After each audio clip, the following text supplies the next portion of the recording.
noise somewhere. Mm-hmm. Hey, everybody. Welcome to the Tesla Motors Club podcast. My name is Seb. I'm Doug. I'm Mike. Oh, And I'm Lewis. not Mike. Here we go. On today's episode, results from the annual Tesla shareholder vote. Somebody got his $50 billion payday. We're going to talk about some updates on FSD and future hardware versions, updates on Robotaxi and Optimus, and also my wife just started printing. Wonderful. Episode 65 starts now.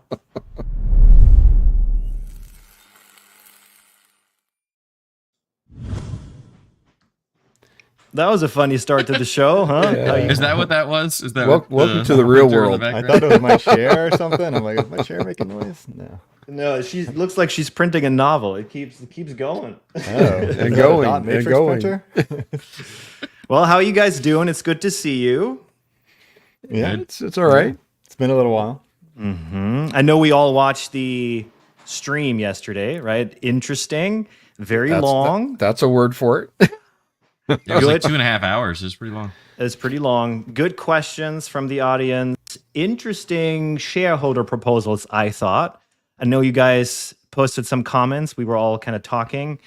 So I do want to go to Lewis real quick and just open this up and talk about some of the biggest takeaways, the results. What did we learn? How did people vote? Give us an update, Lewis. Cool. Sure. So I guess just to give the high level proposals of what was introduced, they were nominating directors. So Kimball, Elon's brother, James Murdoch, they both were being nominated to serve for 3 years, which was passed. Tesla proposed they wanted more control over executive compensation, which passed. They ratified Elon's pay package, so that was another one. I don't know what it came out to. It's like 56 billion or something like that. 300 million shares, right? So it fluctuates. 300 million shares, so it fluctuates exactly.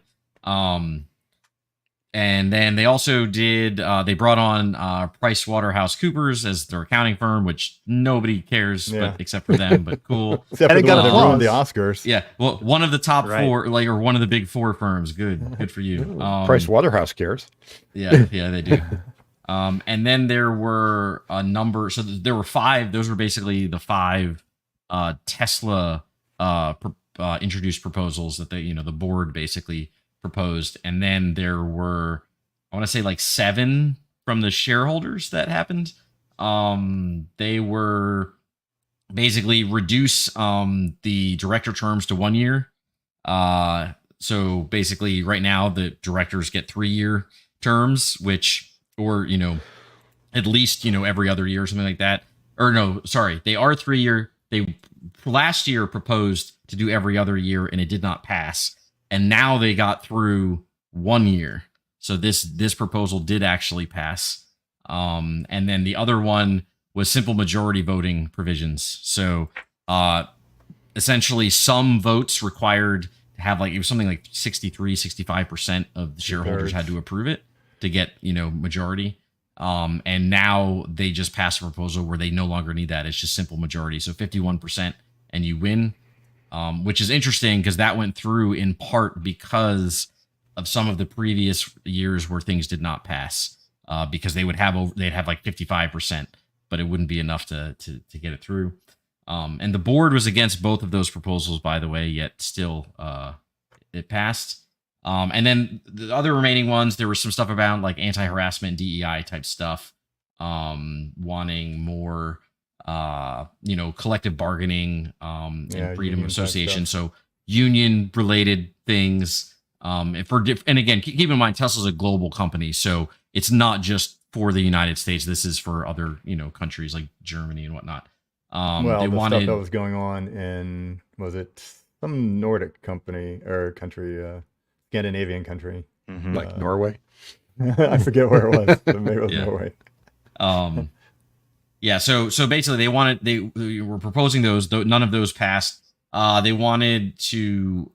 There was a proposal about wanting reports on EMF and electromagnetic, radiation non-ionizing radiation, literally and all kinds of tinfoil hat stuff.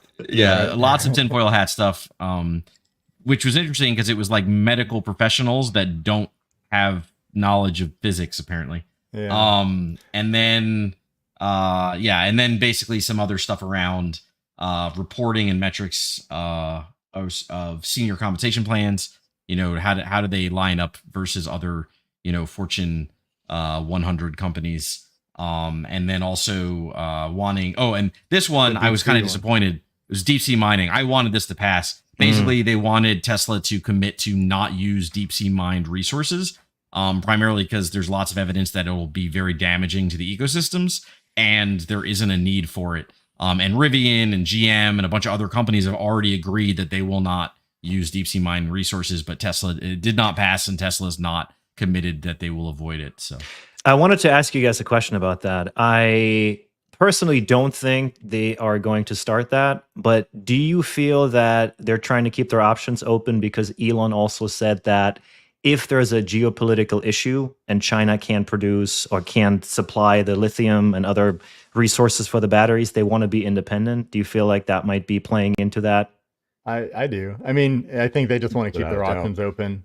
Those people that like GM and those, it's kind of easy for, I think, not to downplay the issue, but it's kind of easy for GM and all those guys to say, oh yeah, we won't do deep sea. Rivian, it's a big deal. But. Well, Rivian maybe, but I mean, they're not really, are they making their own cells, I guess they are committing not to buy from those people, but again, their volume is so low, and Tesla expects their volume to be so high, and they expect at some point to be, cell limited. And they also make their own cells and are also in the refining business. Yep. So yeah, they're probably like, well, if we have to do it at some point, we may do it. You have to sort of weigh your pros and cons. And I think there's enough lithium and stuff, on land that we could do it. And obviously it's probably easier to mine on land than to do it in the ocean, certainly. But they just want to keep their options open. Probably it's primarily the other minerals. It's not the lithium. It's cobalt, nickel, stuff like that, which is what they mostly want to do it for.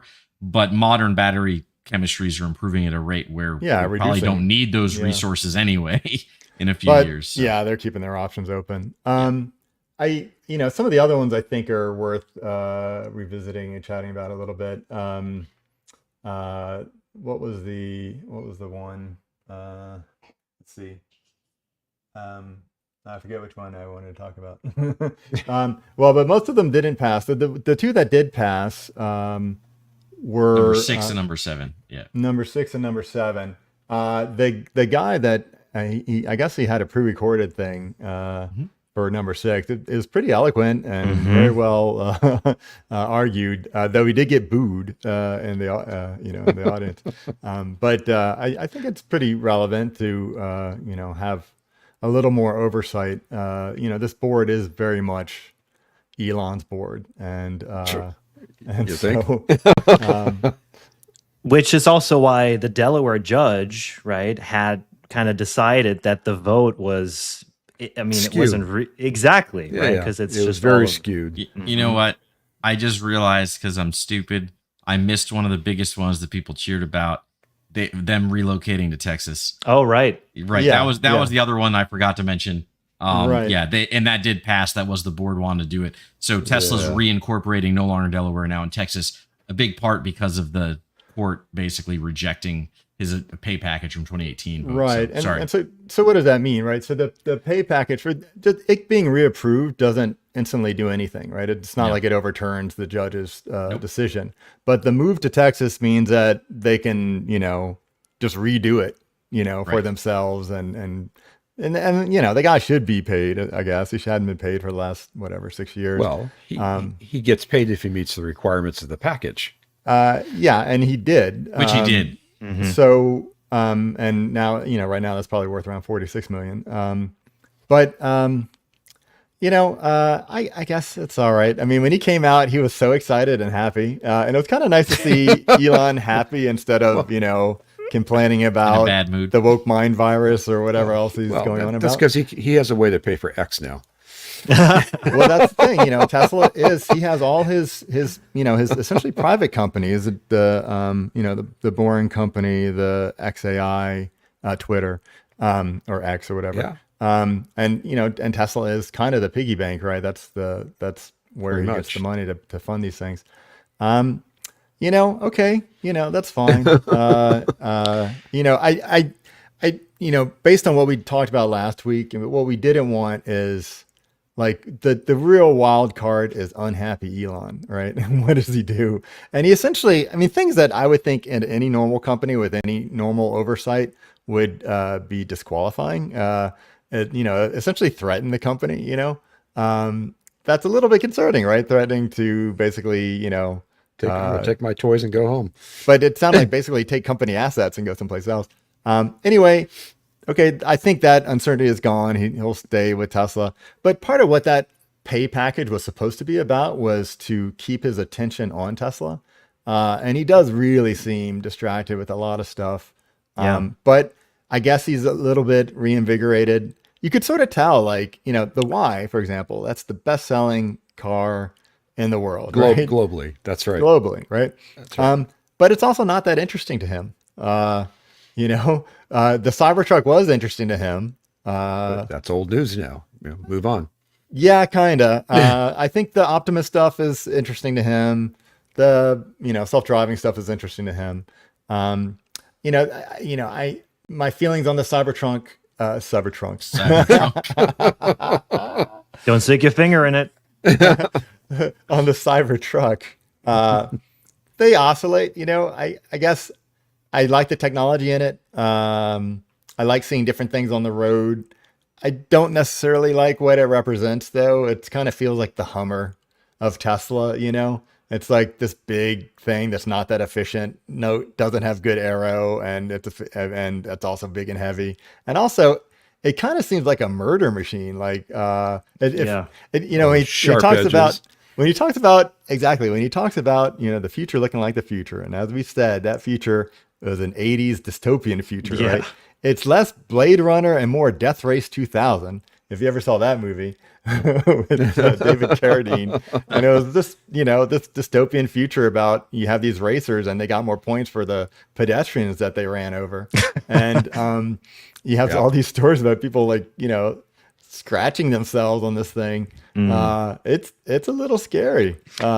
So there were some interesting things from the call, though, based on the Cybertruck, like you're saying, that I didn't realize is, first of all, they still only sell the Foundation series, but they're planning on wrapping that up soon. He said in the next quarter. I think he said next quarter, yeah. Next quarter, Foundation series should stop, and then they'll start selling the more affordable Cybertrucks. None of them are cheap. I'm not going to say cheaper because they're all expensive, but the more affordable Cybertrucks. But imagine the depreciation, right? Oh yeah, it's horrible. I don't think the Foundation series is actually worth anything. So you basically have as separate from a later car. If anything, you've gotten the worst car, right? You've gotten the worst body panels. You've gotten version 1.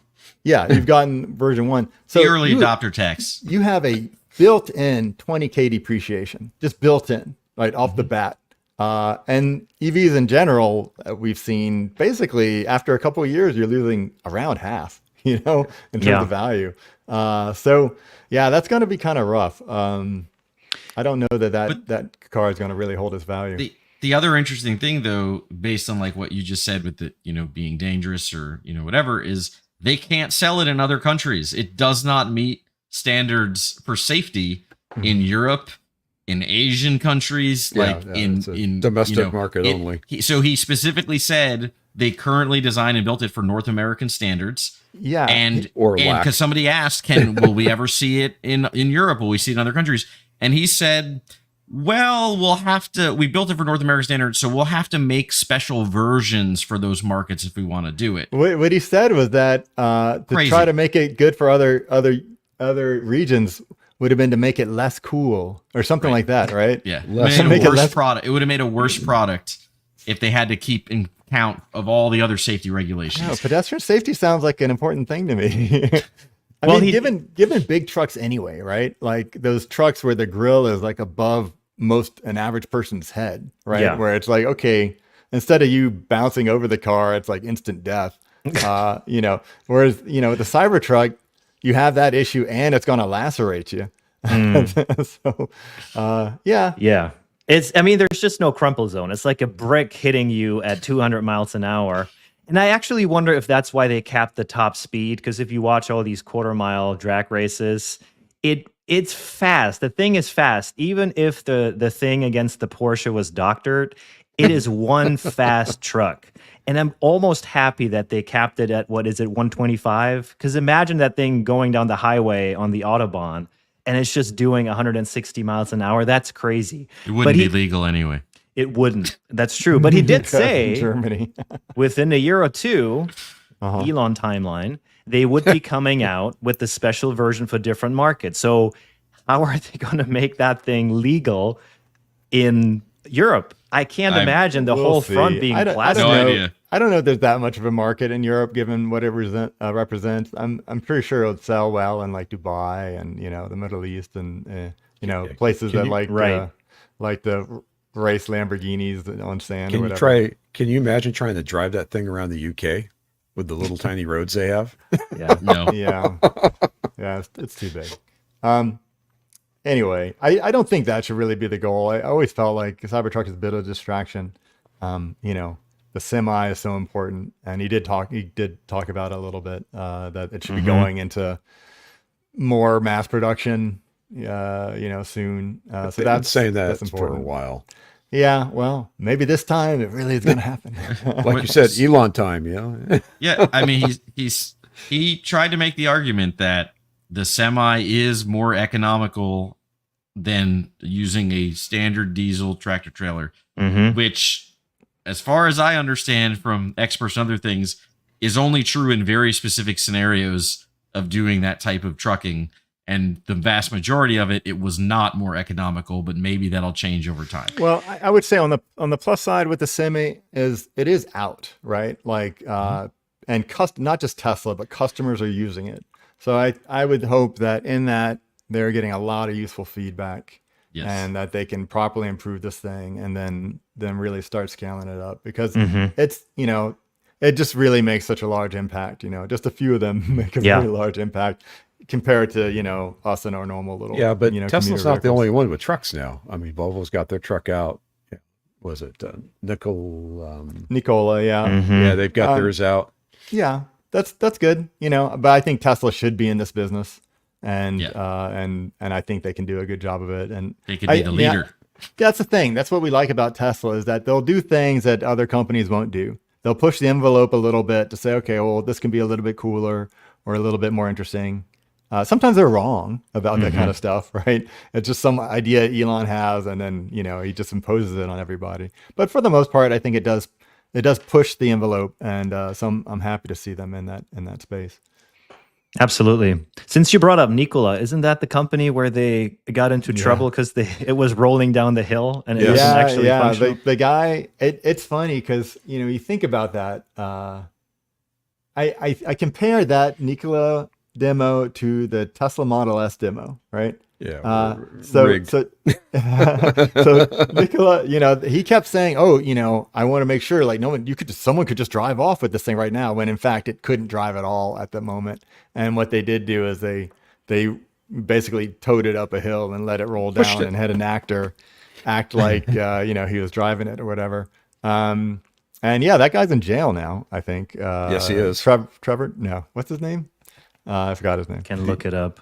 But on the flip side, they do actually have real trucks they can deliver now. Yeah, I mean, they're trying to push this hydrogen thing, and so, but yeah, the company's still in business. And the only comparison I make is, you know, with the Model S demo, you know, basically Elon was acting like, here's the car that we're going to sell, and, you know, it's got a battery underneath the floor, and it's, you know, it's got a frunk and all these things, but the vehicle actually was a converted Mercedes CLS or something, and it had the batteries, it was under the hood, and I mean, it was kind of this hodgepodge thing where basically they stuck a Roadster drivetrain in another car, but at least they had something that could demo, that could, like, me personally, I went and ride in the thing thinking, wow, how awesome this thing is. Of course, you know, they were nowhere near ready. They didn't even have a production plant yet. I mean, it's pretty common in companies, right? Steve Jobs did it. Bill Gates did it. Yeah, you just got to make sure that you're on the right side of the line and you're not, an Elizabeth Holmes with Theranos, right? Like there's degrees. I feel like Nikola like went too far. Yeah, with what they were doing, which is why they're in jail. Why they had faced some consequences. Yeah, now, I'm curious what you guys thought about the hidden vehicles. Right, we're talking about semi and all these other vehicles. They showed 3 different vehicles under sheets. Under wraps. 2 looked identical, if you noticed. 2 looks identical. So I mean, I was just curious. Like, I'm thinking, I don't know what you think, Seb. I was thinking like Roadster's one of them for sure. Yeah. The other ones, it was like one looked almost like a passenger van or something, or like a cargo van or something. It was very boxy. There's a lot of push for a delivery vehicle of some kind. Now, don't think that picture is new at all. I mean, we saw that probably like a year ago. There's one longer than that. There's some kind of longer than that. There's some kind of investor showcase at some point that had those same pictures. So yeah, one kind of looks like a van. I don't know if that's going to be Y based or X based. Probably just Y. The X platform is kind of old at this point. I'm just curious when they're going to do it, right? Yeah. Like, is this going to be soon, or is this? I don't know. I wish they would bring out a van. I've seen some renderings, some 3D renderings, some enthusiasts have done where a Tesla van could look really, really slick. Someone in Europe, I think, what did they do? Just took the back seat out of a Y. Is that what they did? And kind of converted that into kind of a van. And I think there's a kind of a cop car Y. I've seen the cop car Ys. And so yeah, it's a kind of conversion, but I don't think the Y is quite big enough. No. So the other 2 vehicles, like I said, they looked identical. I mean, what we haven't seen yet, and what we're told we're going to see by next year is actually, what do you say? August 8th, we're supposed to be able to see the Robotaxi, right? And we're also previously told before the end of this year, I thought, was to see the $25,000 vehicle, which may or may not still exist. But I assume it's still the same Roadster platform. The Roadster we've already seen, though he did say there'll be another unveil at the end of this year for the Roadster, which has already been unveiled. So yeah, there are a lot of things that still need to be delivered. I'm just thinking of all the interest people have lost on their money they put down on the Roadster. What was that? 3 years ago? Oh my God. Mm-hmm. 4 years ago? It was the Roadster was unveiled in 2017 along crazy. with the Semi. So that was it over that 6 long years ago? ago. Yes, 2017. I know because on the forum I had to make a new place for it, and back in 2017 he said I think he said 2020 then. So I had to have a little thing. I said, I had to separate. I had in my head it was maybe 4 years old, but you're right. I had to separate the legacy Roadster with the new Roadster, and I had like Roadster 2020, which is that was Now 4 the years question ago. is, if you had taken that $50,000 down payment and bought Tesla stock with it, Oh my God. how much better would you be? Let's not get into Nvidia stock, but just Tesla stock. Yeah, How much, Tesla stock. Yeah, You could have bought 5 Roadsters. yeah. Even just the S&P probably would have doubled. Sure, even the S&P Yeah. would have been. Yeah. Yeah. Very, Anyway. very interesting. One thing I did want to ask you guys, do you remember the demo of the Model S? Must have been 2014 or 15 when they swapped the battery on stage and compared it to filling up at a gas station. Yes. Yeah, that was fake. That didn't end well.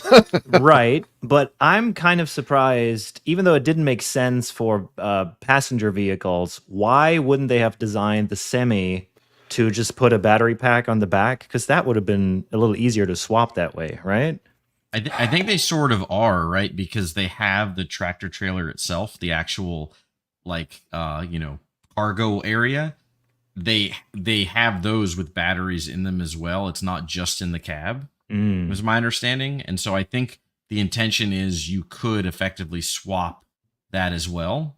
I could see the Robotaxi having a battery swap. That would make a lot of sense for a taxi. There's a video. You're right. I don't know if the Semi is actually planning to do it. Sorry, go ahead, Dad. There was a video that came out that's shown in China where these guys just sort of have and it's a taxi, it's a cab, and it's a very quick switch. Yeah, it took like 60 seconds to swap it? I mean, it was really fast. It was very fast, yeah. Better than Better Place, if you remember those guys. They had okay technology, but a terrible business plan. For the Model S, I mean, that was back in 2009 when the Model S was unveiled. That was one of the things that Elon mentioned, was that it could do battery swapping. And basically that was just throwing spaghetti at the wall and just, seeing what would stick.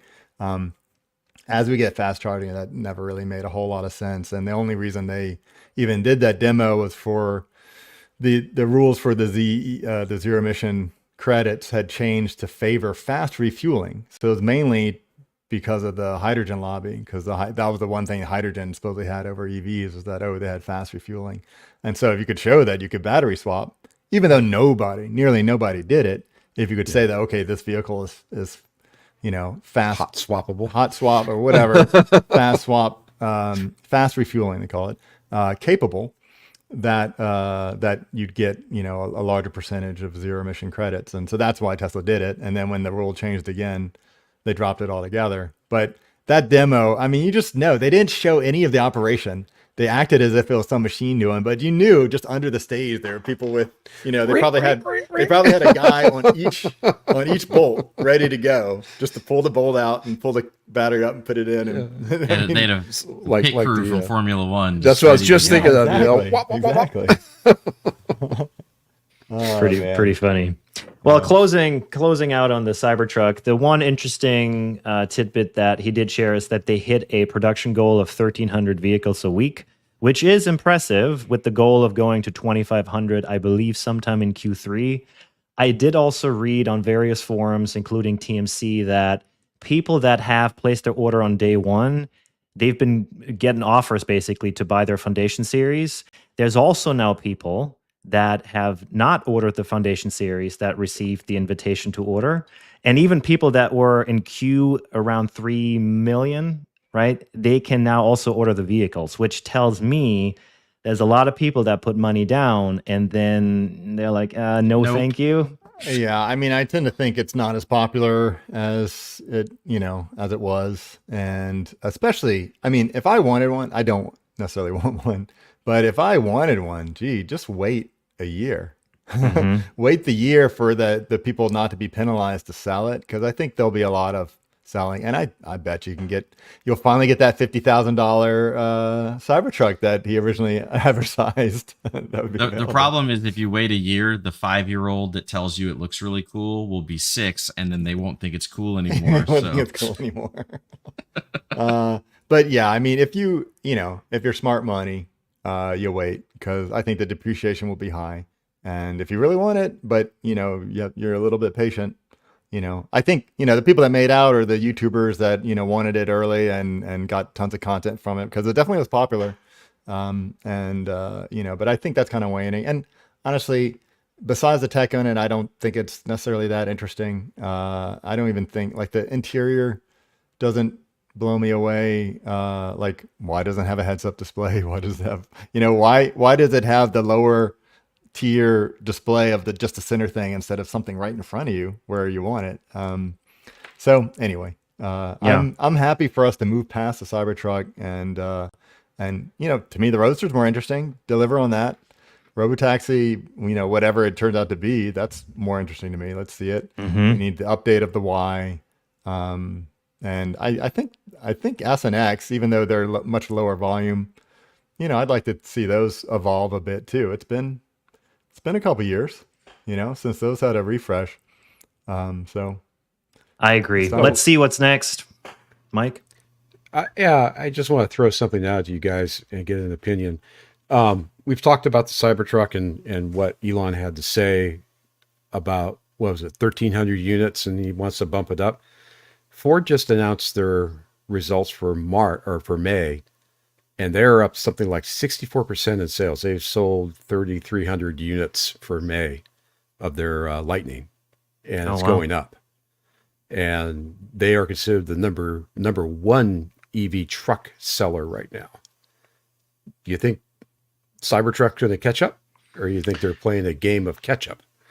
Well, I personally, I think those stats are always misleading because you don't know how many vehicles they were able to produce and how many Sure. people are buying them. There's always that delta between production capacity and demand. I think what bothers me with the Cybertruck is that it was presented from the very beginning to be a truck competitor, where in reality, it's kind of what Doug said earlier. It's just a fun, crazy vehicle. And I would like it better if it was marketed as such. It can't really tow, and that's an issue most EV trucks have, right? It's been shown that the Model X tows Outtows better. it. Yeah, Than I saw I'm that. not Cybertruck. surprised because it doesn't weigh 8,000 pounds, right? So Well, also probably is the Aero, right? Yeah. It's got better X's better aerodynamics. yeah. So to answer your question, will it catch up? We don't really know how many they're actually selling. I'm just really curious because it looks like the EV market kind of bottomed out a little bit in the last couple months, and it's starting to ramp up back up again. Mm-hmm. So Yeah. I think we're in for an exciting ride. I don't see it happening for a number of reasons. Like I have a really good friend that just bought a Lightning, got it less than 2 weeks ago. So Okay. lives in Florida. He's a truck guy. To him, a F-150 Lightning. Is he still enamored with it? So yeah, he loves it so far. The thing about it is, even if he was considering a Cybertruck, it's too expensive. But then it just doesn't have the same, utility as like a traditional pickup truck of what he wanted. So I think I don't see them catching up. Okay. The other thing I'll point out, because I think what Seb said is absolutely correct, is he just bought a brand new F-150 Lightning from the dealer. It was model year 2023. Ouch.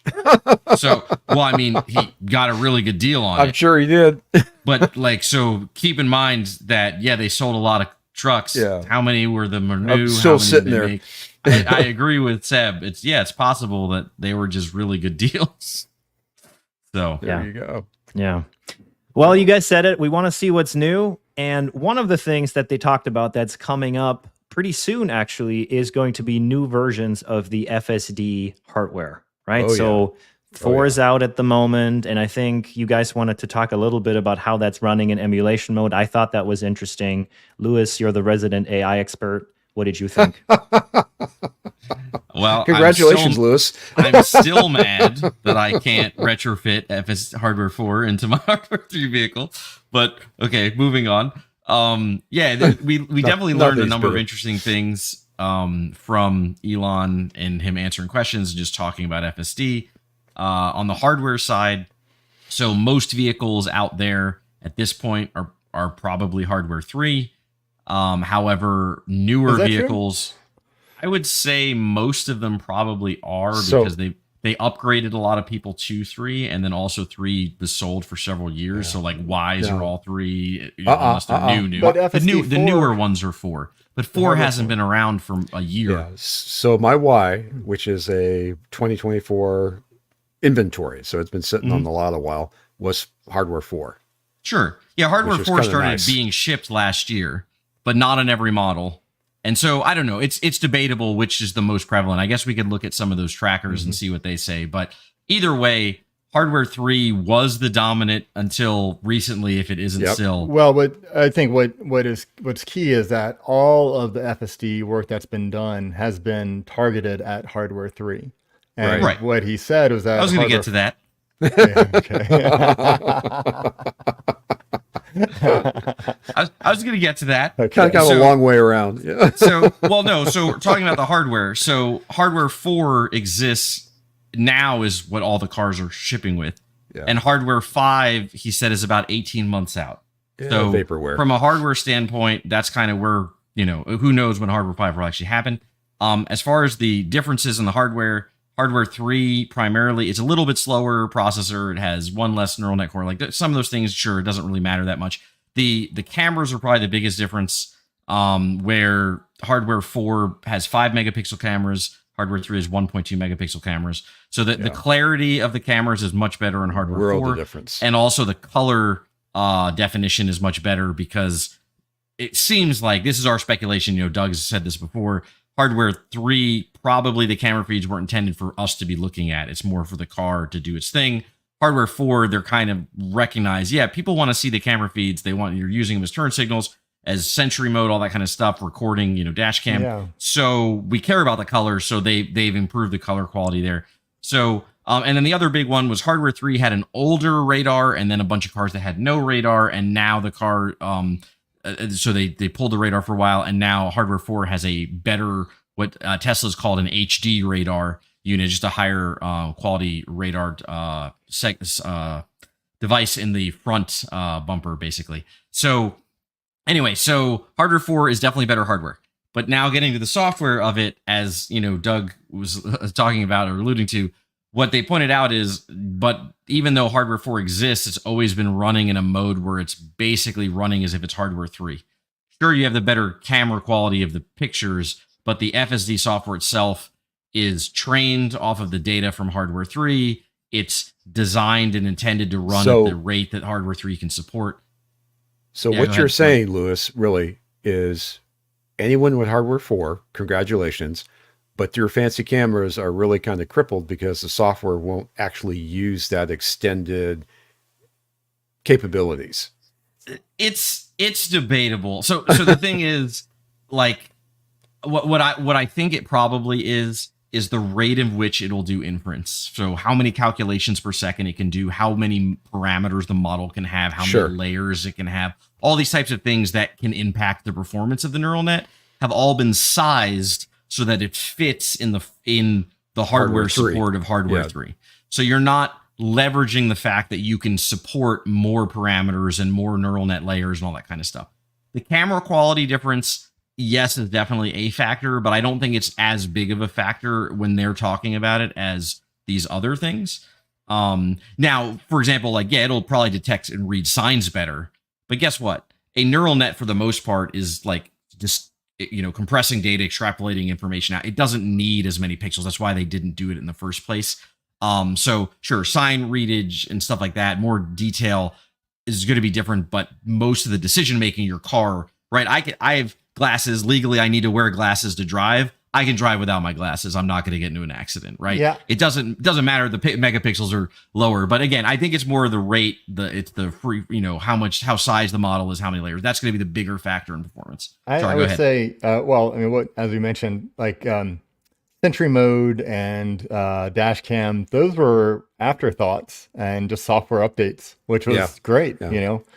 Great afterthoughts. I really wish I had those hardware 4 cameras though, because I've been hit twice, and twice I haven't really been able to properly read the license plate because those cameras weren't good enough.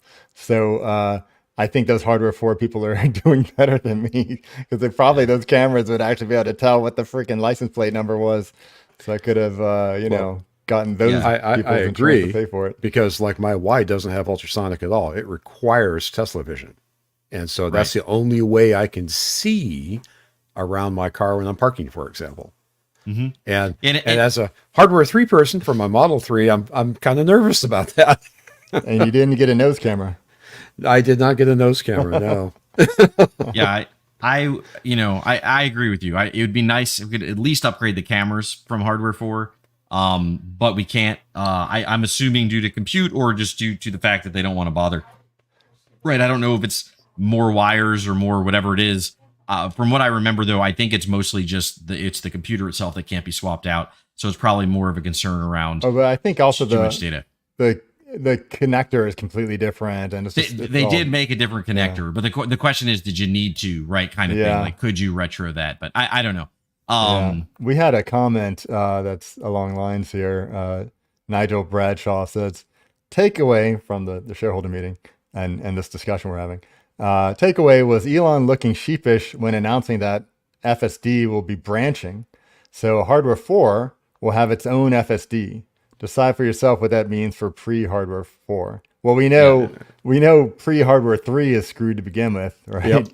Yep. But yeah, as hardware 3 people, so that's one of the things he said, is that they're going to start training up. He said uncorking hardware 4, as he put it. Yes. Yeah. Uncorking. So does that mean we're at a dead end, us with our hardware 3? So I would say there's two ways to view it. You can be pessimistic or optimistic on it. Yeah, so basically the big news was they are soon planning on, they've been building up and setting up a facility and team or whatever that are going to be training models specifically for hardware 4 to, as Doug said, mentioned uncorking, like basically to fully utilize the capability of hardware 4 for the cars that have it. And what I would say is maybe. So he did point out, so are we screwed on hardware 3? Maybe, but not necessarily, because he did point out that they're not currently compute limited for training models, which basically means buying more video cards, buying more, building a bigger cluster, having more dojo nodes or whatever is not going to get them training any faster. It's not going to let them, get FSD any sooner. What they're mostly struggling with is testing and running simulations of the models on actual cars. So they actually send trained models that they're testing, put it out onto people's cars, and then they kind of compare what the model does versus what the human driver does and figure out all these error rates and all this kind of stuff. So that's their biggest bottleneck right now, is like being able to do that and then waiting to get information. So I would argue, in theory, if they were to, they have their data already cleaned up for hardware 3, it's not really a data problem. It's more about how do I move code around? How do I restructure things? How do I tune the models problem? In theory, they could train them both in parallel and run them on the appropriate cars in parallel and keep improving the quality in parallel. Now, the expectation is hardware 4 should be able to get better. Elon likes to say he'll get more 9s out of it. So Doug and I don't agree with that assessment, because that implies you're already at 99.9, which we're not. Nope. Yeah, I think we're maybe at 70 or 80 right now. Right. So I think Elon's positioning of it is maybe not accurate, however, or at least optimistic. However, it doesn't mean that hardware 3 is dead. It does mean that they could, in theory, be training them in parallel, be running them on the appropriate cars in parallel, and you'll still see improvements on hardware 3. But it does imply that maybe because of that, their bleeding edge, more of their attention and focus will be on how do we get the benefits out of hardware 4, which, in theory, should cause some hardware 3 lag to happen. Honestly, the way he talked about it, let's think of the timing. He said hardware 5 was 18 months out. Mm-hmm. Does that mean hardware 5, the Robotaxi launches with hardware 5, whatever he considers hardware 5 is? I think that's what it sounds like. To your point, Doug, something else has to happen in 18 months, right? I don't think that's a random date. I think there's something else that's... So here's the thought. Sorry, go ahead. Here's a thought, Seb, because I think you have something smart right there. 18 months. They want to do the Robotaxi, right? To do the Robotaxi, you need level 3. If you're going to branch off hardware 4, does hardware 4 give the ability to actually genuinely get level 3 certification? I'd say Robotaxi, you need hardware 4. You need what would you say, level? You need 3. Level 4 or 5. Level 3 so? Is just, Level 3 is, for Robotaxi is literally level 5. Right? Okay. If nobody's in the car, that's literally level 5. But Tesla right now is what, 2? 2. On a good day? 2.5 is what they like to say. 2.9. 2.9. He wants those 9s. We don't have. We're still in the car, but we don't have to pay active attention. The Robotaxi has to be better than that. So we're still waiting for the promise of 4. Is what was promised. Maybe hardware 4 will give us our level 3 and move on. But so I would argue that they're going to claim, or at least push for, that hardware 3 will give them level 3. I do actually think that they think that can happen. And the way he talks about the FSD versions, he said, stop calling it version 12, whatever. He said, just think of the point afterwards. So right now we're on point 3, point 4, which comes out hopefully soon, removes the steering wheel nag. You'll no longer get nagged about, torquing the steering wheel. I thought that was out. That's out. Sorry. Some people have it. I just got a latest update, and I still don't have routine 4. So my point is, yes, it is out, but not wide to everybody yet that has FSD. Okay. But so as more people get that, that'll be a thing. And then he's saying, and 0.5 is even so much better than that. So I think their claim is going to be that, you're going to get to level 3 performance even with hardware 3 as a platform. as far as hardware 4 and hardware 5, like the 18 months to me says more about like the production line and how long it's going to take them to manufacture. Sure. They're basically designing new chips. So his argument was, he said hardware 4 is like, 3 to 5x better than hardware 3 as far as performance capability. And hardware 5 is like upwards of 10x better than hardware 4. And that's them designing new chips and needing to get it manufactured. I used to work in the industry. That takes easily a year minimum to be able to go from design to manufacture it. So to me, 18 months is probably like realistically the earliest feasible way they would even have the hardware ready to go to put into cars to even test it or use it or do things. So yeah, I think that's maybe where he was thinking. But the other thing is 18 months. That's like the number you throw out when it's like, It's 2 weeks. It'll be in 2 weeks. 2 weeks. 2 weeks. 18 months is easily 3 years. Well, I mean, he used to say 2 years. He's more optimistic now, right? He always do. We will have it in 2 years, and then we'll have it in 2 years, and now we'll have it in 18 months. But though, given what he was saying about, middle of next year, right? That's what 18 months is, right? The middle of the next year, right? It's a year from now. It'd be the beginning of 2026. But yes, however you want to look at it.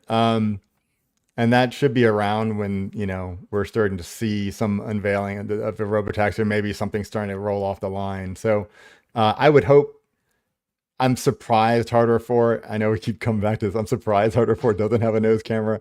I'm pretty sure the Robotaxis will, especially if they don't have ultrasonic sensors.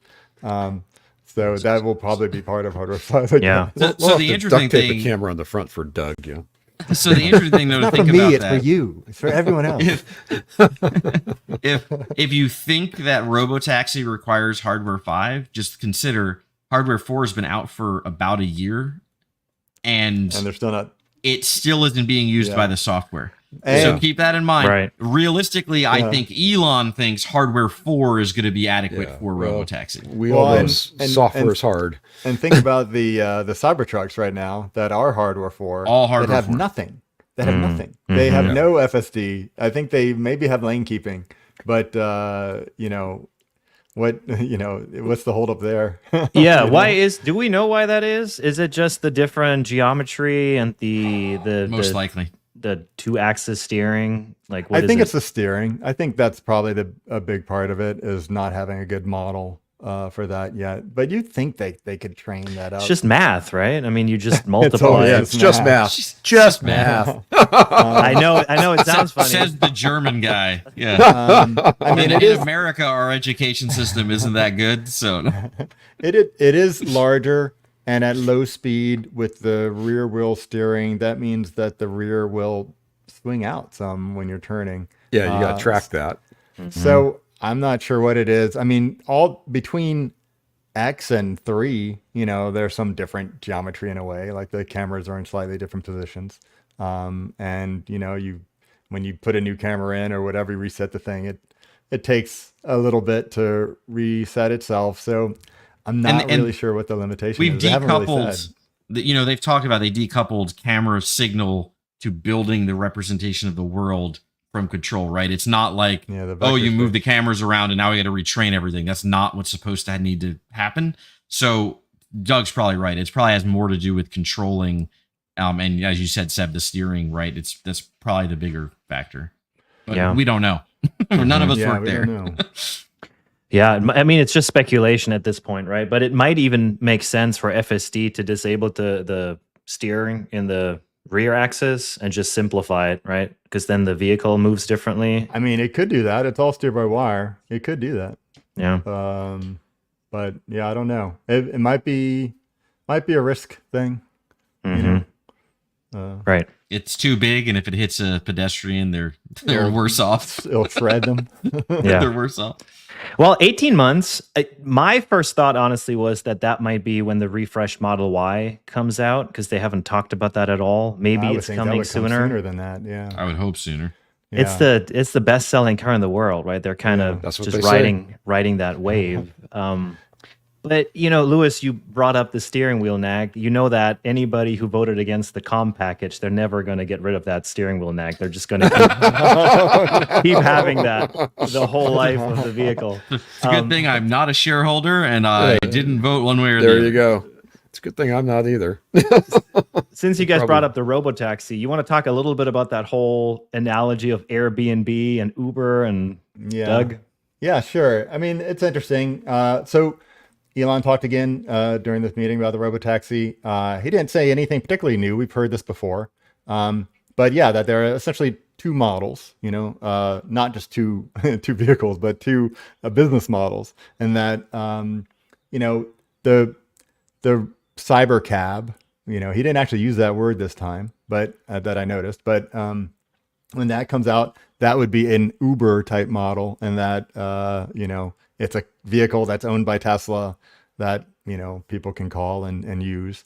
And then what he called the Airbnb model, but he might as well have said the Turo model, to actually put it in the car space, where, say, and I go away, this attractive to me, kind of like I go away on trips and, my car is just sitting parked under a cover for maybe a month or two. That car could be earning for me, right? And the way he puts it is like, oh, it's earning the cost of the car payment, But this goes back to where he said like these would be appreciating assets, and that didn't turn out to be the case. So it's not a new story. And yeah, okay, well, we'll see it when it happens. It just hasn't happened yet. I'm not sure that will actually happen. Like, the original Robotaxi was supposed to be my Model 3, right? Our hardware 3, Model 3s and Ys or whatever, and S's, I guess, too, and X's. So we'll see. We've given some skepticism of the model before. I've seen plenty of Turo horror stories of people lending out their cars and, rental cars or borrowed cars, I respect other people's cars. I give them extra respect. Just not everybody does. So I don't know that use case makes a whole lot of sense. I don't know that I could trust that, especially if I'm out of town, that my car is being treated well as it's running around and giving rides to people. But it definitely is attractive in terms of, hey, I come back in town. I want my car to come get me. Come pick me up at the airport instead of me trying to, get an Uber. I got my own personal Uber. It's my own car. I think Lewis had mentioned a usage like, like when you do things like Target or whatever, where you like someone brings something out to you, you can order it ahead of time and they drop it off in the parking lot, which became popular during COVID or whatever. Curbside. Curbside delivery.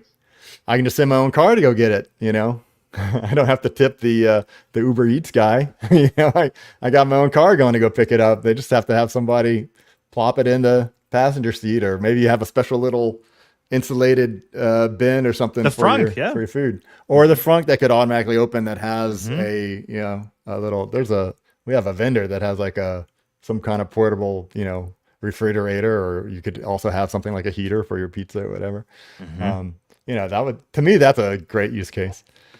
And of course, I just want to, have the car driving around and I can go to sleep. But,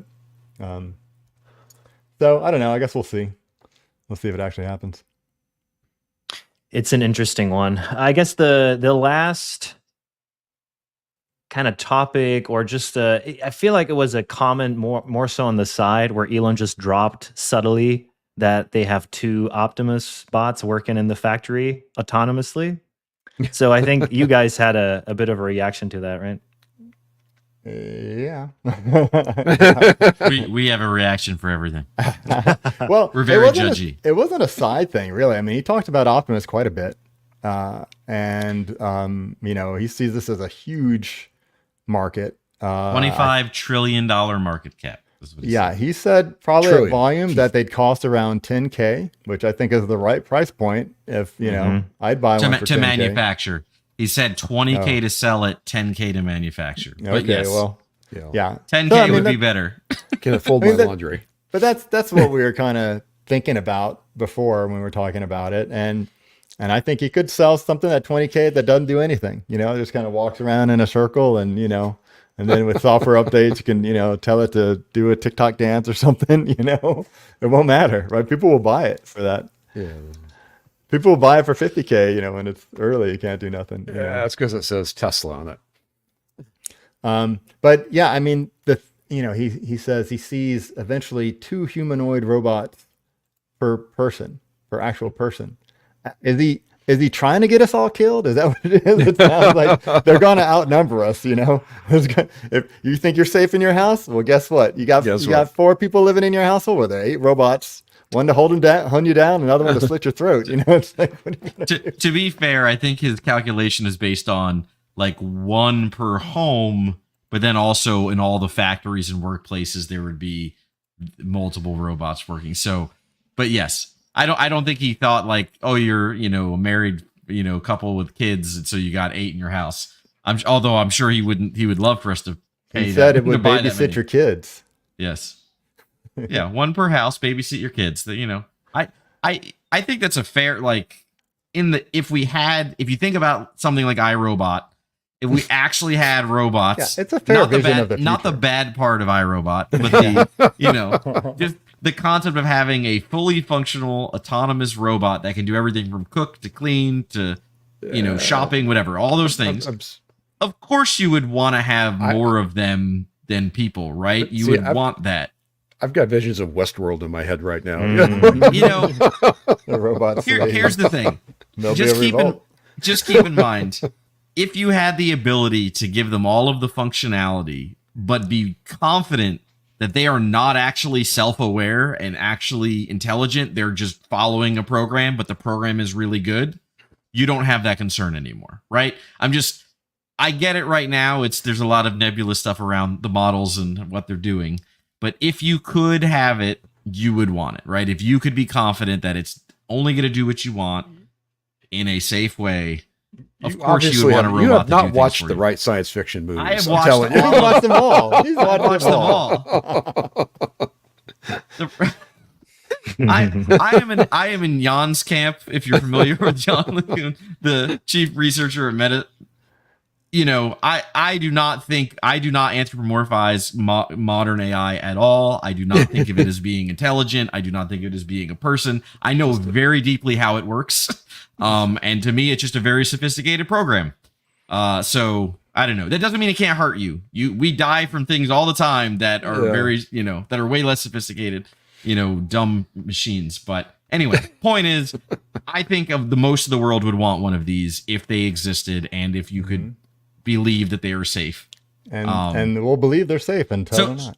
Exactly. And realistically, I think, having... Yeah, do I think his idea of trillions of dollars of market cap? Yeah, if you could, it actually would. If you could do that. So I don't know. There are other players in this space too, right? Exactly. It's not like one company that have shown some things, and we talked about, of course, Boston Dynamics that showed their bot, and then that looks like a bot that's more designed for manufacturability. So they may actually have something consumer ready in the next year or two. So. We'll if you think about it, the way that they're talking about Optimus and how quickly that will be mature enough to sell, wouldn't you think it might make more sense to just have Optimus drive a Tesla instead of developing FSD? You know what I'm saying? Like if you have a bot in the car, you could drive any vehicle. Well, you're right. Then you don't need the camera in front of the car. Let's be very clear, because he made. It's funny. Elon made this comment about the Semi with companies there, where if it becomes economical, they're going to use it. So let's be very clear.